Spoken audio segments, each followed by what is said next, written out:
There's the video. Let's see if I remember how to do this. And unfortunately, y'all, Nathan Hicks is tapping out. I'd like to see what happened to him because he is looking fine. He was looking good. So we lost 2, so we're down to 46. What is he saying that he doesn't want to? He looks physically like he can continue. First year running it though. I mean, it's a lot. Coming out and doing 30 loops is, yeah. I don't know how long he's been training. I know for a good little while, but not like a crazy amount. So, very impressive for Nathan Hicks. Mm-hmm. Well, thanks, Brandon. Let's take this in reverse order, shall we? Brandon, yes, you are correct. It was my first mid-state mile. No, however, I did not train at all, though it's a reasonable assumption on your part to think that I would have trained at least a little bit before coming to run that. Aaliyah, yours is a valid question. I did look fine, and by all accounts, I was physically capable of continuing a bit further. So the question as to why I stopped, that's a fair question. You know, in retrospect, I could have probably talked with Brandon and Aaliyah about this on the Mid-State Mile live stream after I stopped running. But it took me a little while to realize that John's lighthearted offer for me to do so was in fact a legitimate offer and not just him giving me a hard time. But I had left the race and was on the interstate headed home before that occurred to me. Anyway, here we are, better late than never, I hope. Today we're going to talk about 2 or 3 aspects of my experience at Mid-State Mile back in June and the observations and lessons that I learned along the way.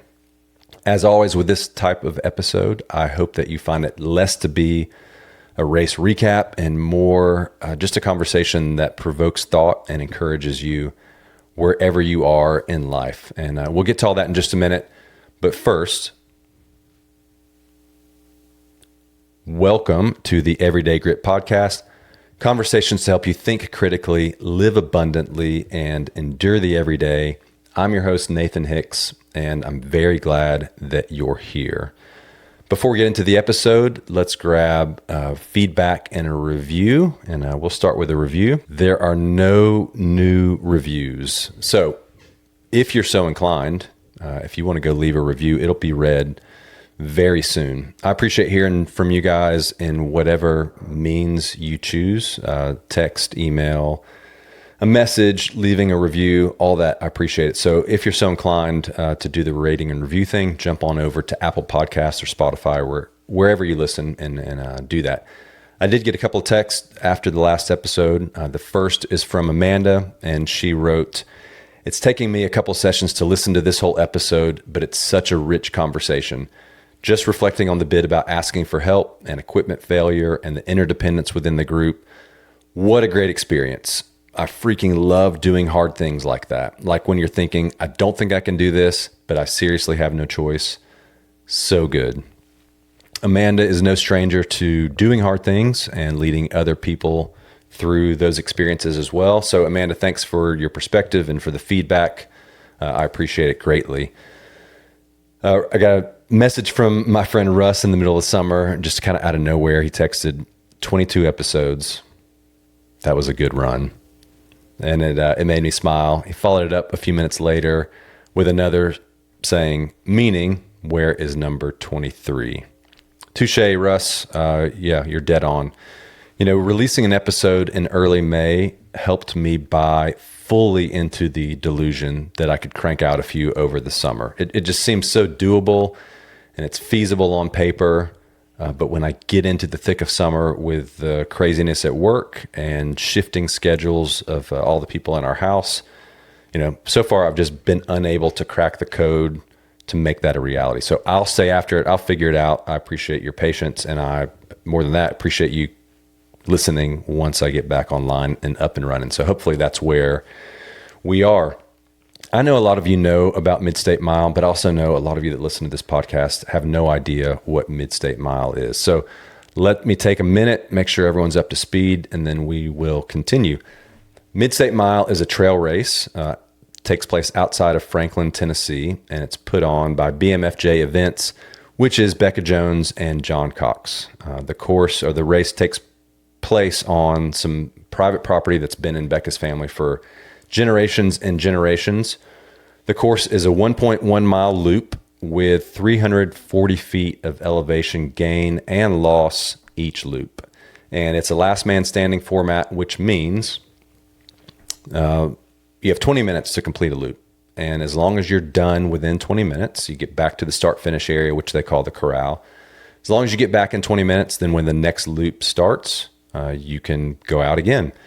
If you finish a loop in 18 minutes, then it means you have 2 minutes to sit down, put your feet up, grab something to eat, grab something to drink, try to refuel, cool down, whatever you need to do to extend your ability to stay in the race. That's kind of the format. And it ends when there's just one runner left that's still going. So it's very open-ended. Some people are there legitimately competing to win the race. A lot of people are coming just to compete against themselves and try to do better than they did the year before, or reach, whatever goal they set for themselves that year. I've known about the race since its inception, but I've never run it. In fact, I had never stepped foot on the course until the first lap of this year's race. Typically, there's a conflict with Higher Ground's schedule. There's a big client that we have a big course for that I'm usually involved in on the same weekend as this race. This year, that shifted a little bit, and I knew in the spring that there was at least the possibility that I would be able to run, but some are still busy, so I didn't commit to it. I have been at the race for a few hours before. In 2021, I went up and supported a friend for a little while who was running and ended up being an extra in a documentary, but I've never run the race, never stepped foot on the course until this year. And I've always been curious, how hard is it? I mean, how hard is it really? I know from talking to others, I know from just the statistics of elevation gain and loss and the 20-minute time cap, I can surmise that it's difficult, but I've always wondered how hard is it really? And I've wanted to go run also just to support John and Becca as friends and coaches, and I was glad that this year kind of those pieces came together, even if it was last minute. So I decided on Wednesday, the race is on Saturday, I decided on Wednesday, I'll go do this. Kind of finished up what I needed to at work on Thursday. Friday morning, I woke up, packed a few things somewhat hurriedly, but had more or less what I thought I needed. Drove up to Franklin that afternoon in time for the race brief that evening. Went back to the Airbnb. Down the road, got a good night's sleep, decent night's sleep anyway, and then came back first thing Saturday morning to do the thing. Once again, somewhat embracing this untrained and inexperienced mindset that I talked about in the very first episode of this podcast. I guess a little more experienced than that first episode, but not a whole lot. This is a very different format, and a lot that I just had no idea how it would go. Anyway, that Saturday morning, I'm at the race. I'm kind of making last-minute preparations. I didn't bring anyone with me to crew, though there were people there that could help. John could help. A good friend, Chet, and his wife, Jennifer, and one of their daughters, Jenna, they were there volunteering at Mid-State as well, and one of them could easily come and help me if I needed. I just had to let these people know, hey, on this loop, can you do this thing for me? So I was kind of getting stuff settled, trying to put together something of a plan in my mind for how I was going to manage the couple minutes of break I got between each loop, and I guess I got as settled as I was going to get. And I was talking to John just before the race started. I mean, really quick, or really right before it started. And he said, hey, man, just so you know, this is miserable, what you're about to do.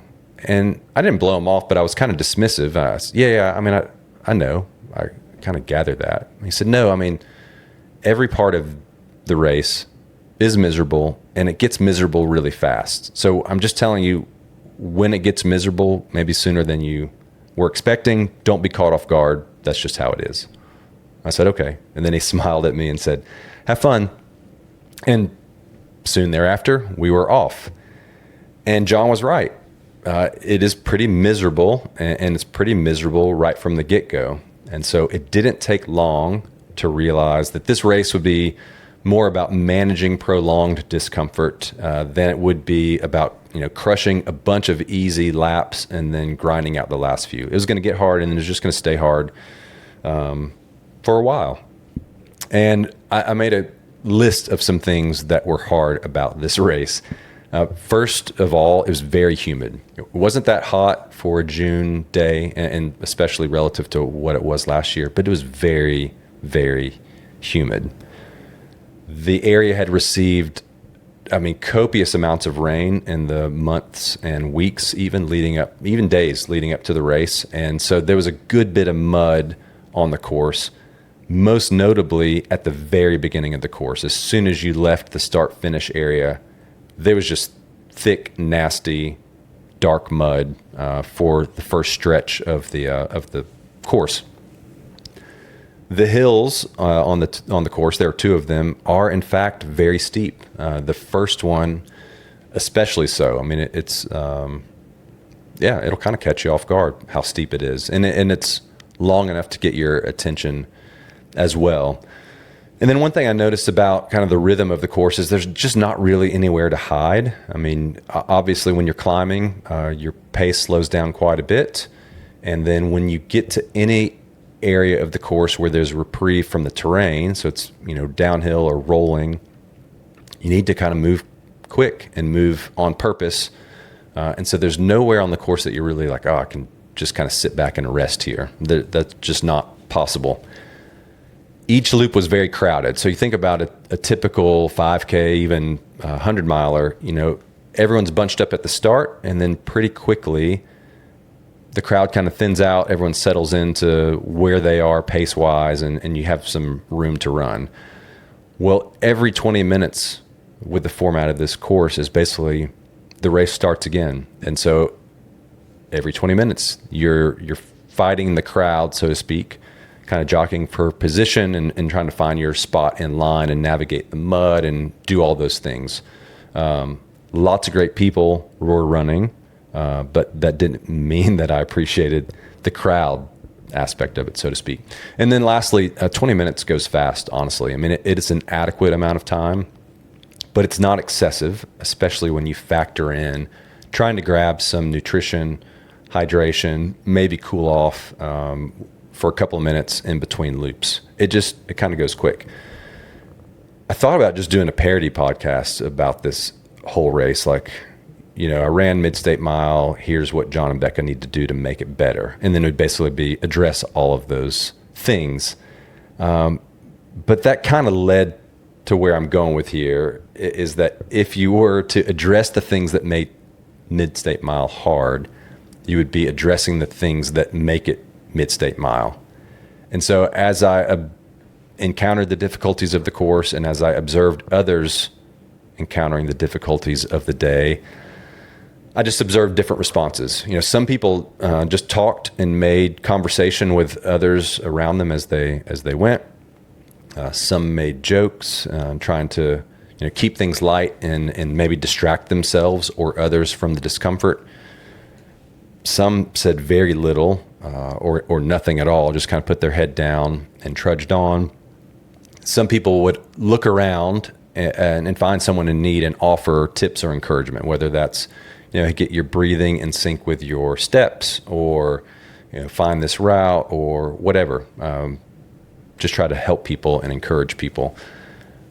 Some people talked about how hard the race was, kind of offering this real-time commentary on all of the above. And some people would just say you shouldn't do that. Under no circumstance should you give a voice to how hard something is that you're going through. And I don't necessarily think it's inherently bad to do so just on face value. I think some people can be lighthearted about it. Some people are motivated by dark humor or kind of this gallows humor, laughing at the absurdity of something, how hard something is. Some people are just verbally processing, and they're genuinely taken aback about the conditions of the day, and they're just kind of processing. They don't mean anything by it. It's just how they operate, and all that's fine.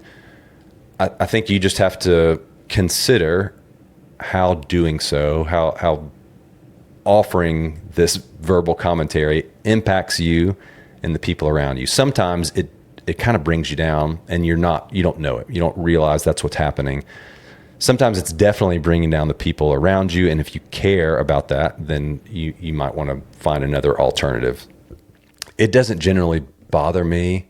I have to be in a really bad spot for it to bother me. Usually I'm just kind of having fun with it, and I can even appreciate hearing someone else verbalize their own struggle. But for some people were offering this verbal commentary in a way that was more along the lines, dare I say, of complaining, or maybe even whining about how hard any one of those things were. The humidity, the steepness of the terrain, the mud, the crowd, how fast 20 minutes goes, whatever. Some people were even complaining about horseflies the year before, but I was like, there's no horseflies now. I don't know why we're talking about that at the moment. Anyway, some people were definitely kind of bumping up against this complaining, and I just wanted to say, like, what did you think this was going to be like? What did you think you were signing up for? You know that this is what it is. There's enough information out there about the course and about the race that when you sign up, it's going to be hard. And you kind of know it's going to be hard for these reasons. So as I thought about it, I thought about these three traps maybe, if you will, that exist anytime we're facing something hard. And that would be something we're facing that is voluntary, as well as something that we're facing that's involuntary. And this is not just related to the race. I kind of took some license and zoomed out a little bit, trying to make this applicable to more than just running. But the first trap is acknowledging the misery of something in a way that suggests it should be different than it is. Most challenging things that we encounter, they are exactly as they should be. They just are. And for us to expect otherwise is illogical, if not foolish. Some examples. So a race in the summer in the Southeast, guess what? It's going to be hot and or humid. If you're lucky, it's only going to be one of those things. It may very well be both. A steep hill is going to be steep. By definition, that's just what it is. We recently got a puppy about a month ago, and within the first few days, I found myself saying to my kids who've never had a puppy, oh, this is just what it is to have a puppy. Like, it's a hassle. You have to do this, you have to do that. This is welcome to having a puppy. You've wanted one. Here we are. For me, apparently recording podcasts at consistent intervals comes with its own set of challenges, and I can complain or bemoan those challenges all I want. They're not going to change. They are what they are. It's inherent in the process. You can go further, things that are more serious in life. Financial stress is unnerving by nature. Emotional heartache and healing is very undoing. Divorce is gut-wrenching. Grief is surreal. Cancer, or insert whichever terminal disease or chronic condition you'd like, it sucks. The issue isn't that the experience is the way it is. It's that we are not acclimated to it. And so when we get in the middle of it, in the thick of it, as they say, we're caught off guard, because knowing and feeling, they're two very different things. And we'll get to that more in a minute. But there we are, stuck in the middle. It's not that we didn't know it was going to be hard. It's just that when we get into feeling the reality of it, it kind of throws us for a loop. So for me to go into Mid-State Mile knowing that it would be difficult, and then to be offended more or less by the difficulty of it, makes no sense at all. Hard things are hard by definition. When we encounter them, we should do our best not to pretend that they should be otherwise. In fact, we would do well to expect that they're going to be how they are. So that's trap number one, is acknowledging the misery in a way that suggests we think it should be different. Trap number two is falling prey to this temptation that if we just wait passively, if we just hunker down, the discomfort will pass. We can somehow just sit idly by until the circumstance changes, or at least until it feels differently, and that'll get us through. And, the downfall of this approach is, of course, sometimes it won't. Sometimes the circumstance is not going to ease up. It's not going to lessen. It's not going to get better. The misery or discomfort are just going to stay what they are. Sometimes, though, it will. Sometimes the misery, it may ease up. The felt hardship will run its course. We will be back to what we perceive as homeostasis, kind of a place of stability, except that we will have missed out on the opportunity to gain anything that would have come from us responding to rather than avoiding the difficulty. And then when the next one hits, we're no more prepared to deal with it than we were when this one hit. Or when someone else around us needs help, we're unable to offer any at all because all we know when hard things come is avoidance. And then the last downfall to this approach, there are times the hardship will pass, but it will only do so after we take some action in response to the difficult thing. And so when we fail to do so, we're just stuck in this prolonged challenge until we get the gumption or the strength to lean into it. And as foolish as we know this waiting it out approach is, we know cognitively it's foolish. It's still very tempting because the alternative, as simple as it is not easy. The alternative to waiting it out is to acknowledge that hands down, the variable over which we have the most control is self. And when we are unhappy with our circumstance, that's the place to start. Especially when there's no action that we can take that's going to have an impact or an effect on the circumstance. And I think we know this, but it can be a tough pill to swallow sometimes. More often than not, the hardest things in life have variables that are beyond our control. And so we are best left trying to address variables of self. So what parts of self can we address?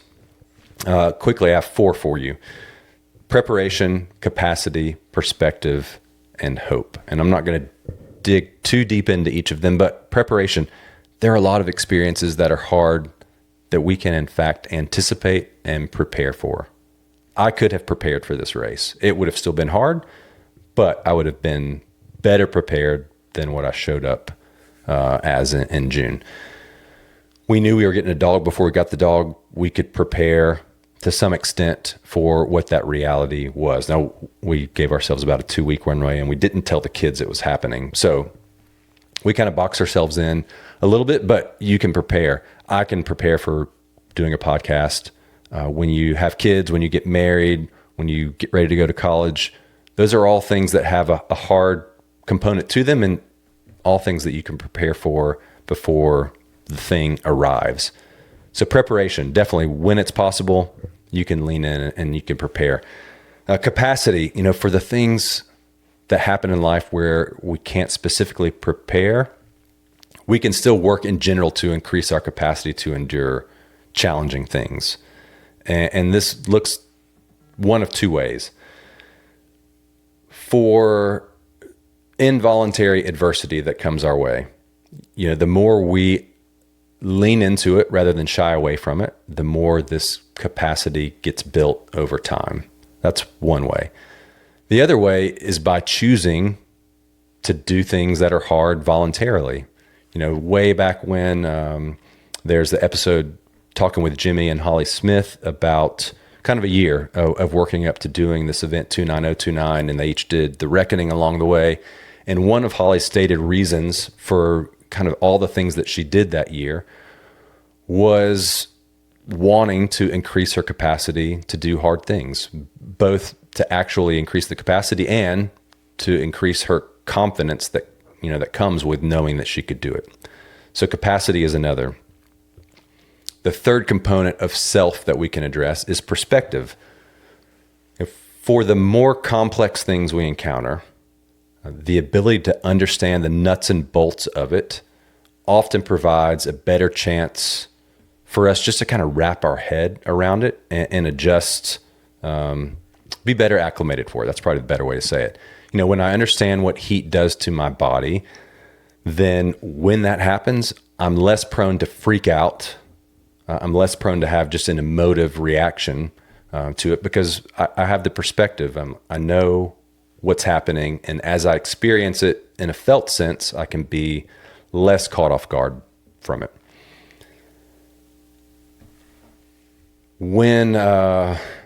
That's it. When we know the why of something, we can, instead of being caught off guard, we can respond and not just react to it. And the last thing we can do, we can identify hope.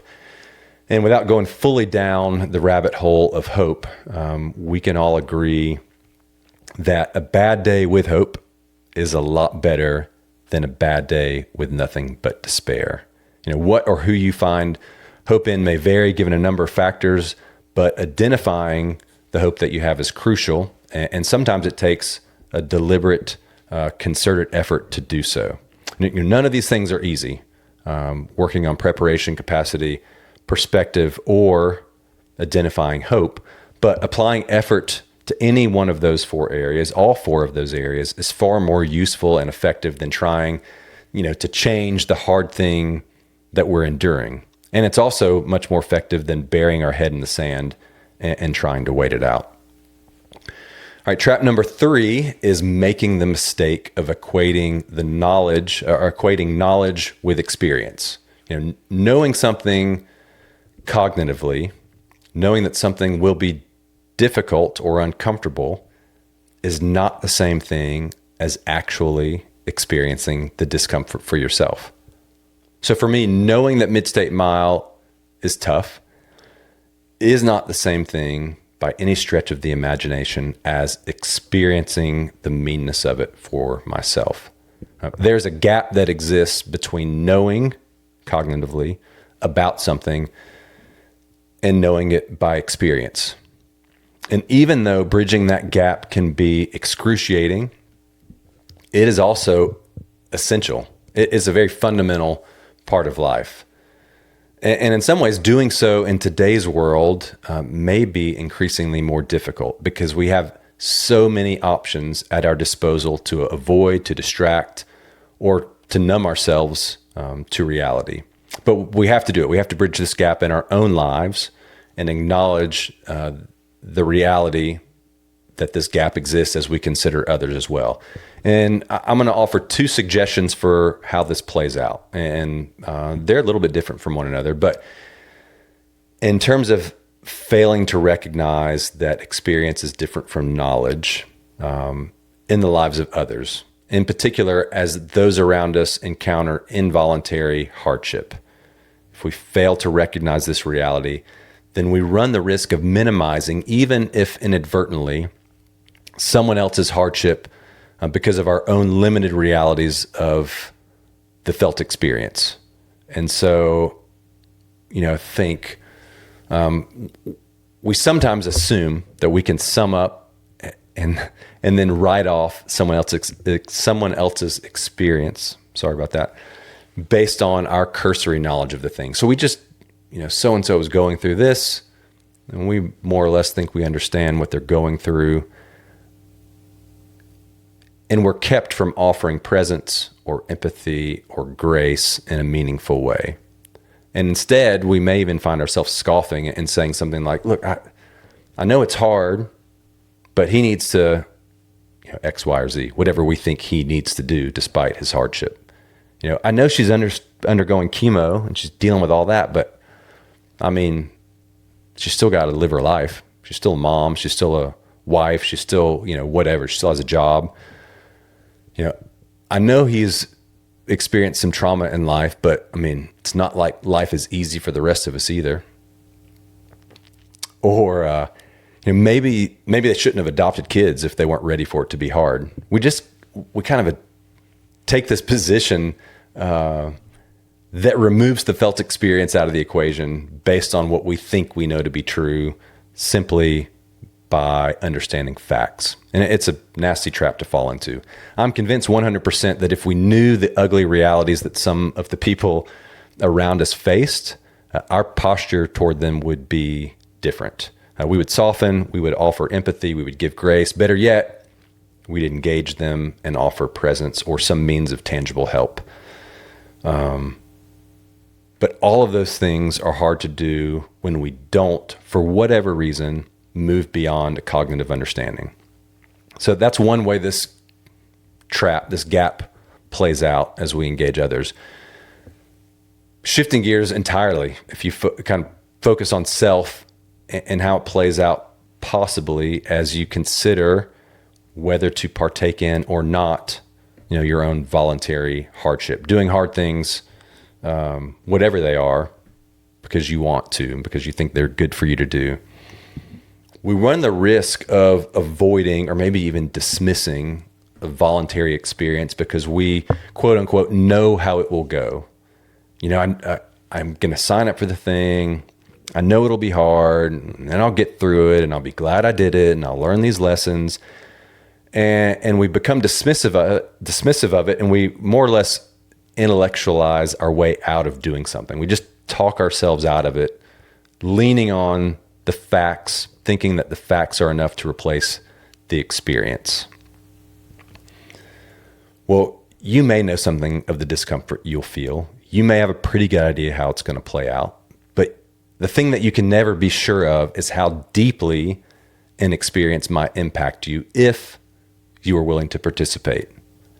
The richness of actually partaking in the experience may be life-changing, but only if you're willing to move from knowing something, knowing how something might play out, to actually experiencing it and kind of leaving open the possibility for magical things to happen. This is why I go back to the mountains time and time again, and I never get tired of it. The upside is seemingly unending to me. I've never gone and it not yielded tremendous results. I've yet to have that happen where the discomfort wasn't worth something. Sometimes it's the same something that I've had in the past. Sometimes it's something entirely different. Insights gained by an experience are invaluable, even when we generally know what to expect beforehand. It's just up to us to follow through. Experience is always deeper and richer, more enjoyable and more painful than head knowledge. Thus, the impact is far greater. All right, so that's the three traps. Recapping. The first one is acknowledging misery in a way that suggests it should be different than it is. Number 2 is falling prey to the temptation to just try to wait it out. It doesn't work. And then number 3, making the mistake of equating knowledge with actual experience. All right, that concludes the this is miserable, be careful to avoid these traps portion of the podcast. Let's get into what I teased you about at the beginning of the episode anyway. Why did I quit running when I quit running? After all, as Aaliyah said, I looked fine. I was still physically capable of continuing. I was still more or less hitting the splits that I wanted to hit, coming in at around 18 minutes when I stopped running. So why did I stop? Well, to put it simply, I had achieved my primary objective for the day. I had done what I set out to do. I came into the race with a handful of goals. The first was to just get a taste of mid-state mile, to experience it so that I could move beyond a head knowledge of what I thought it would be about and experience firsthand what it really is all about. The second was don't embarrass myself. And I arbitrarily defined embarrassing myself as being able to only complete 15 miles or less. That was an embarrassment. I don't know where I got that number from. That's just what came to mind. The third, and this was kind of the big one, see if I can complete a 50K, again, going in untrained. And then the fourth one, which was also very important, don't get injured, don't wreck the following week, don't impede my ability to train significantly after the race. So I didn't want to get hurt for obvious reasons. I had a busy week the next week with work, and even I took my daughter to college orientation, some other family stuff. So it was a busy week. I didn't need to be a mess physically. And then I had just started training. That was supposed to be my first week of training for a 100-mile race that's coming up in September. And I was already late to start training. And I was like, oh, I don't want to go so hard at Mid-State Mile that I can't really resume or start training for 2 weeks after. So those were the goals that I had. Those were the parameters that I set for myself. So once I hit 30 laps, I'd kind of checked all those boxes. And I was fine to stop if that's what I chose to do. But the reality was there was still some decision making to do, because the option existed for me to continue going if that's what I wanted to do. And I had to weigh that against how I was doing physically and mentally, and kind of do a little bit of a risk reward assessment. And I would say that started for me around lap 25. So around lap 25, I knew I was going to make 30. And I kind of had to start figuring, what am I going to do when I get to 30? You know, the reality is I had some laps that felt great. I had some that were really hard. I had laps where I knew exactly what to do when I got back to the corral. And I had some where I made a very specific plan as I was on the loop. And as soon as I got back to my chair, I completely forgot what it was I had decided I was going to do. So if it was, I'm going to eat this and drink this and get this ready for the next, I would sit down and just think, oh, shoot, I forgot what I was going to do. I had some where I didn't know what I needed. And I would come into the corral, I'd find John. I'd say, hey, here's what's going on. What do I need to do? And he would say, hey, stop eating, take salt, drink more of this, do this, try to cool down, whatever. I would just take his advice and then go do it for 2 minutes and go out again. I had some where I felt fine while I was running, but as soon as I stopped running, my head started spinning and I felt kind of dizzy and lightheaded. And that persisted until I began running again, which is a really strange sensation to be sitting in a chair feeling dizzy. And then when the whistle blows, get up and start moving again, trusting that you're going to feel better. And then you do. Anyway, so these are the things that are playing out as I'm sorting out this decision of whether or not to stop after running 30 loops. There was one other thing that was gnawing at me too, though, aside from kind of the fatigue and just weighing the factors of the decision. That was, will I regret stopping?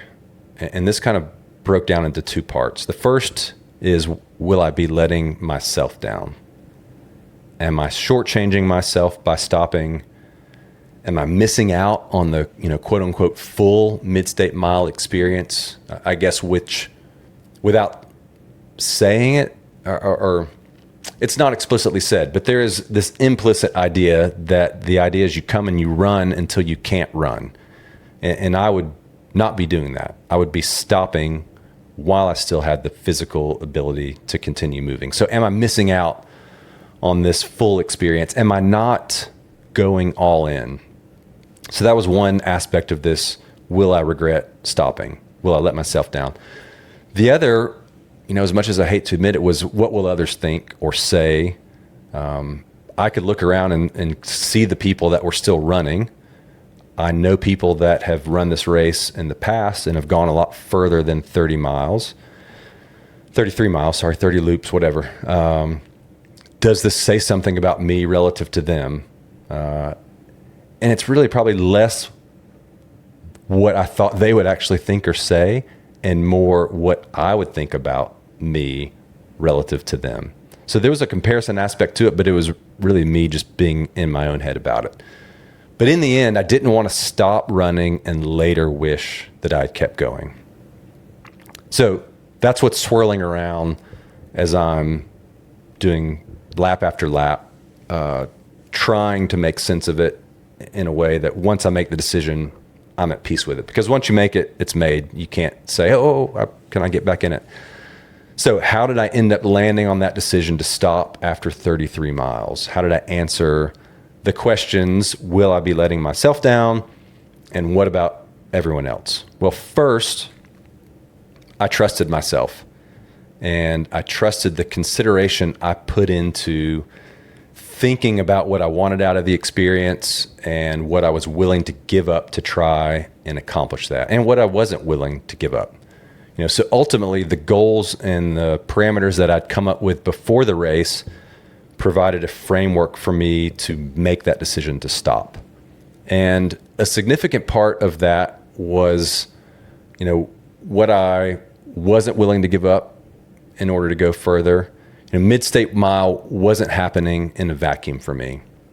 As I mentioned earlier, busy time at work, I had family responsibilities the following week, and I was already late to the party to start training for this race in September. And these factors, among others, are happening at the same time in life as mid-state mile, and they had a bearing on how I approached that race.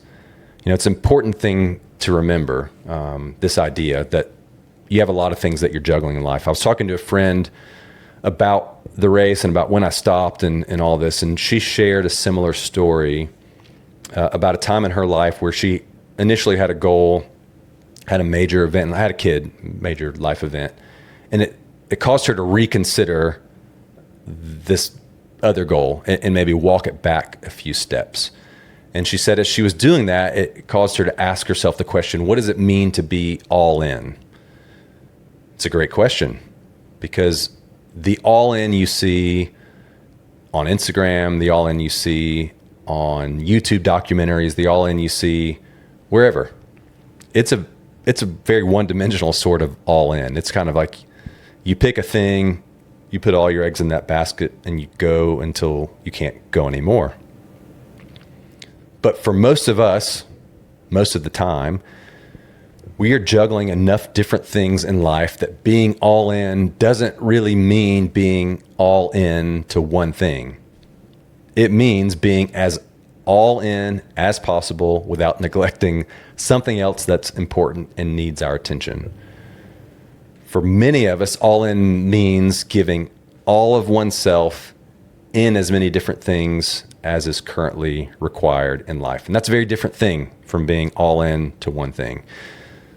Sometimes that's hard because we want to do more, or in some instances, we know that we could do more in a given area.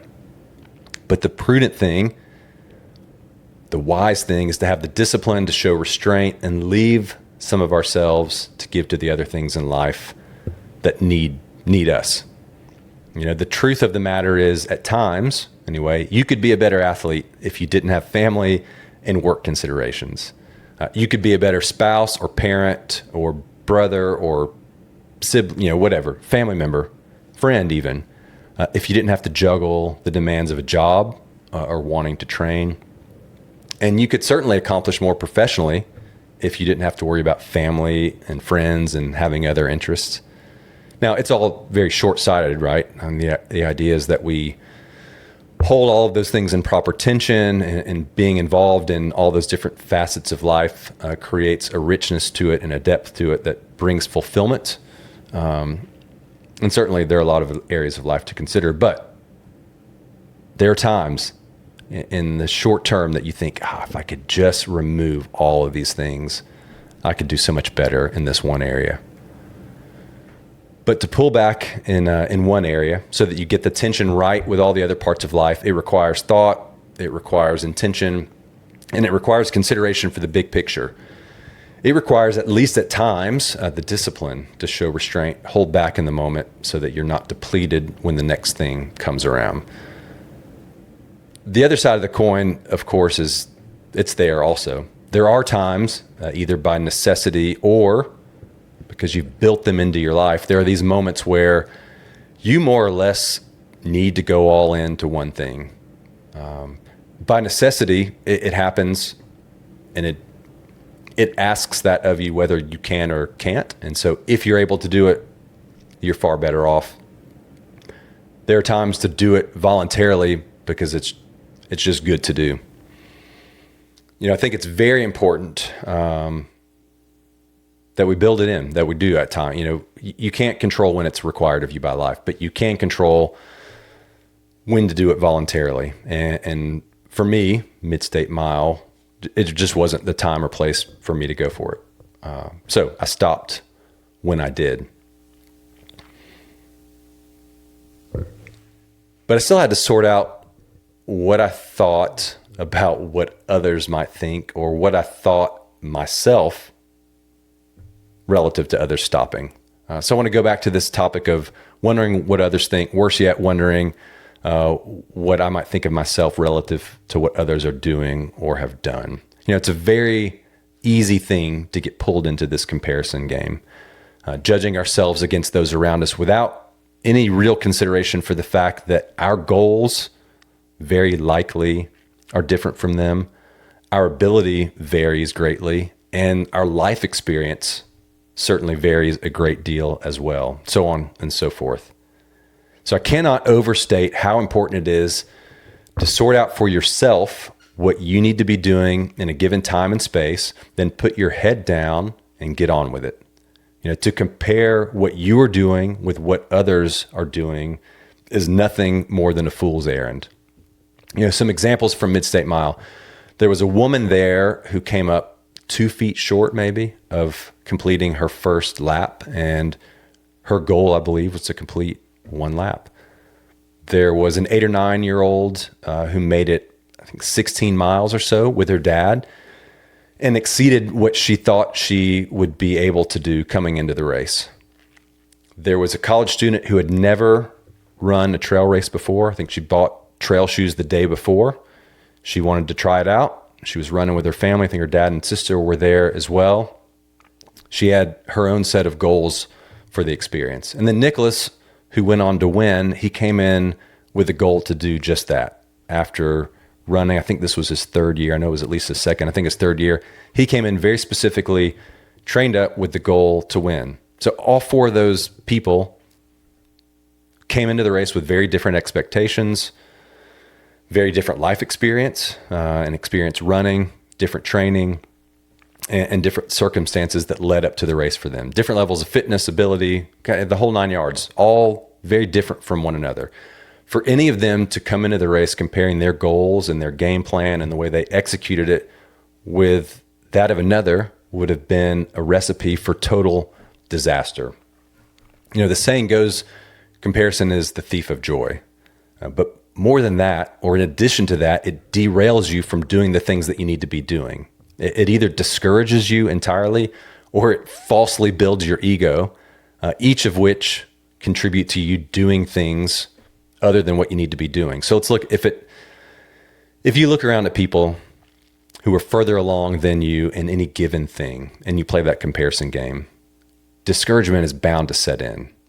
And it's easy to think, I'm never going to get there. I mean, this is so much harder than I thought it would be. And I see them doing it, and I see how hard it is for me to do what I'm doing, which isn't even at their level. Like, why bother? I mean, that discouragement shifts to despair so quickly. We say, why bother? This is useless. I'm never going to get where I want to be. I should just hang it up. So you pull back, you stop leaning into the process, you stop trusting the process, you stop working as hard. Or you shift focus from what you should be doing and you start working on some other aspect of it out of turn. Sure enough, the results confirm your suspicion. You stop making progress, you stop gaining traction. But if you can stay focused on what you need to do and say, to heck with everyone else, then slowly but surely you will make progress and you will close the gap between who you are and who you want to be, or what you're capable of and what you want to be capable of. It may not always be as fast as you like, and maybe you will never reach the perceived level, of someone around you, but you're not called to be them. You're just called to be you.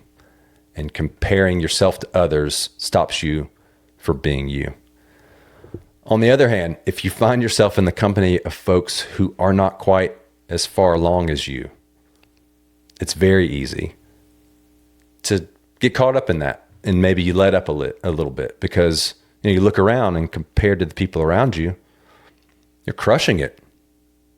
I mean, just absolutely dominating. And maybe that's so.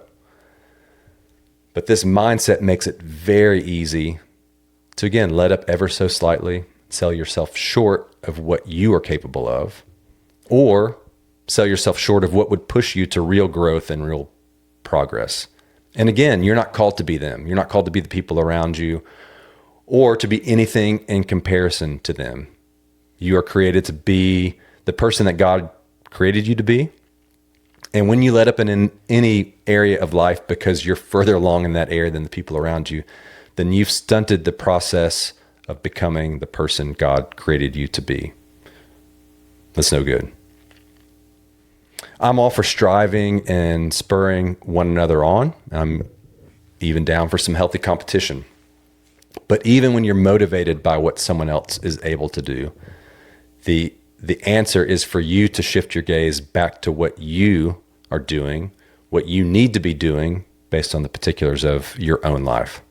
So coming full circle, I stopped running at Mid-State Mile when I stopped running because 1, I had accomplished my primary objectives. 2, I trusted the process that I'd used to determine them. 3, this wasn't the place for me to be all in. And 4, because I was just competing with me.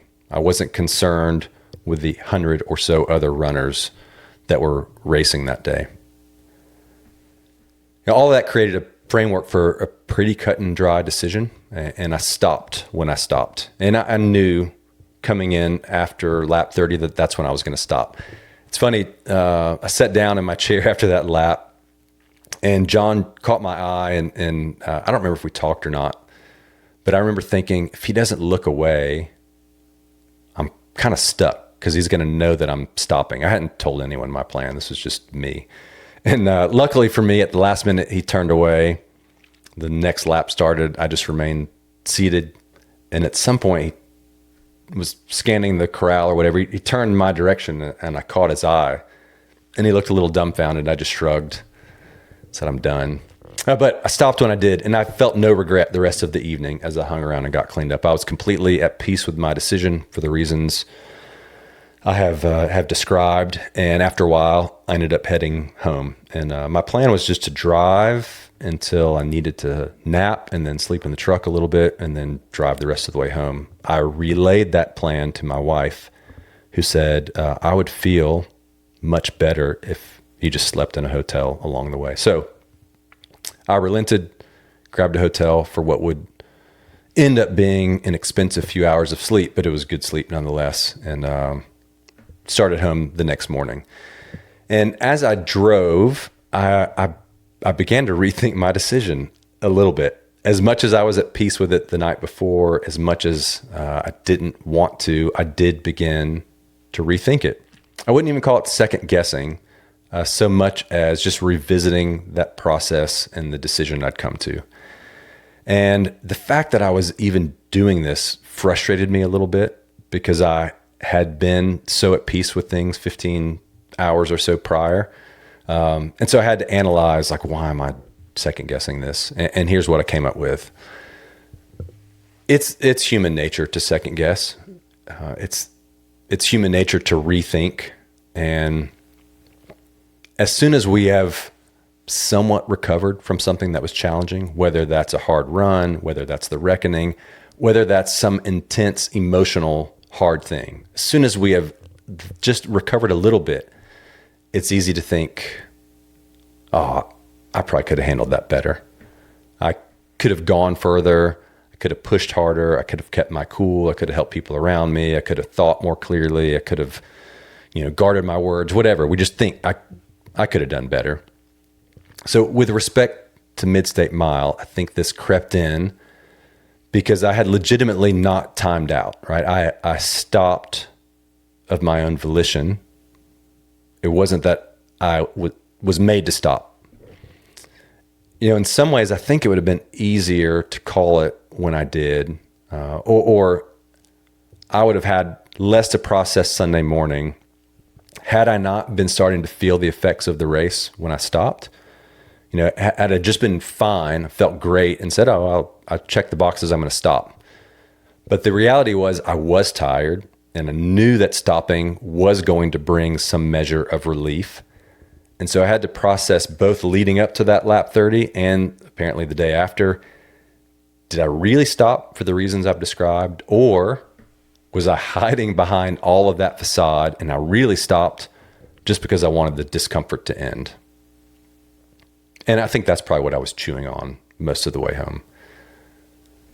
Thankfully, I did conclude that I was at peace with my decision to stop.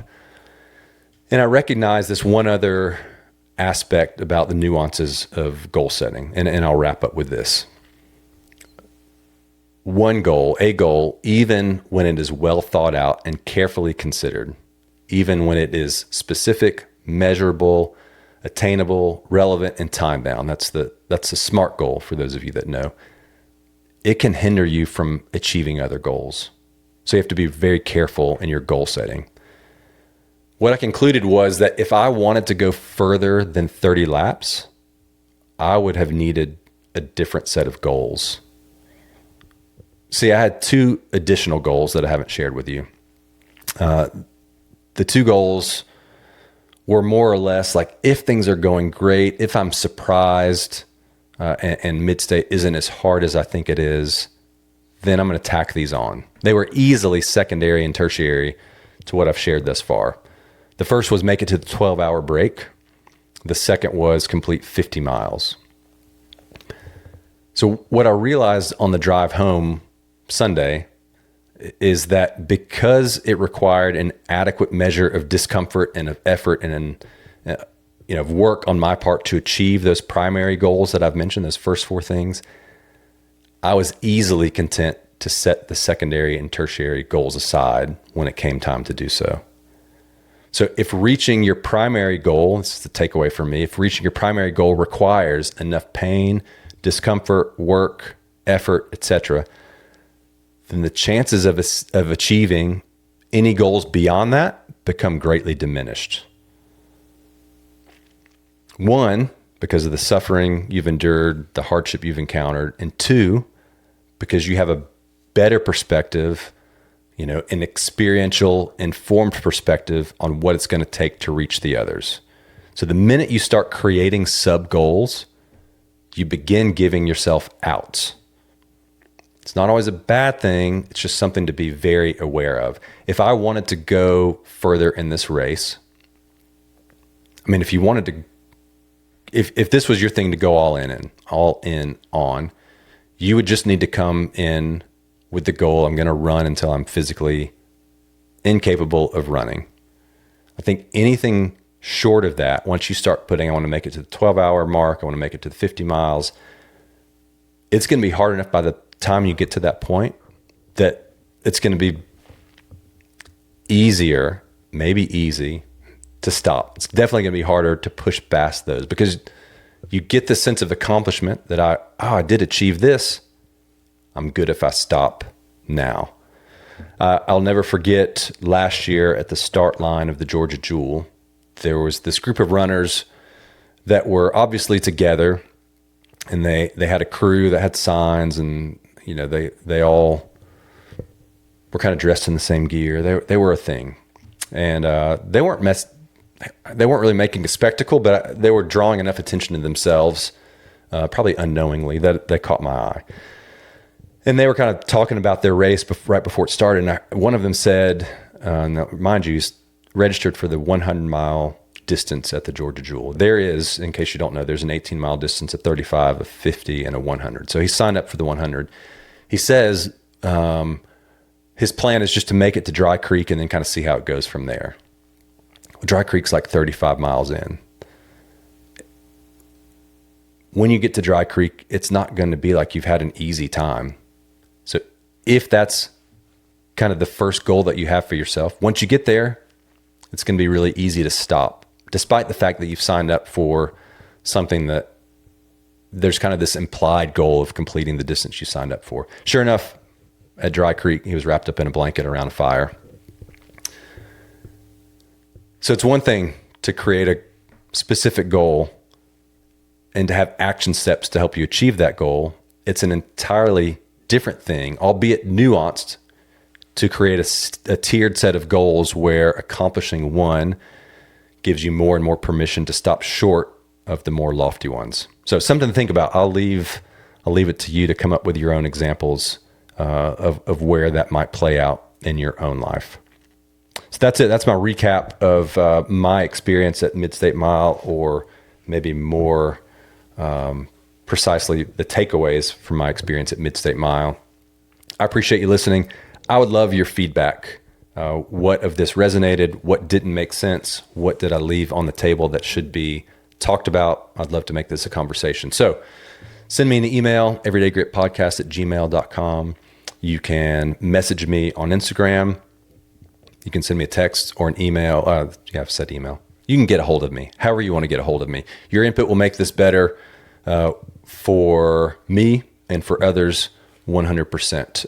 It definitely cannot be a conversation without you. The reckoning is going to be happening later in the fall. I had dates set, and then I realized I have a wedding that I'm supposed to go to, and it threw a wrench into things. So I'm figuring out, I'll get dates out as soon as possible.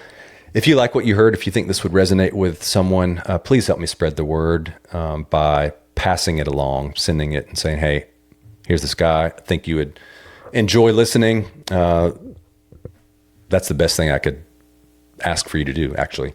If you want to follow me on Instagram, it's at NJHIX is my personal account, and then at Everyday Grit Podcast is the show's. Appreciate you guys. Thanks for listening. Carry on.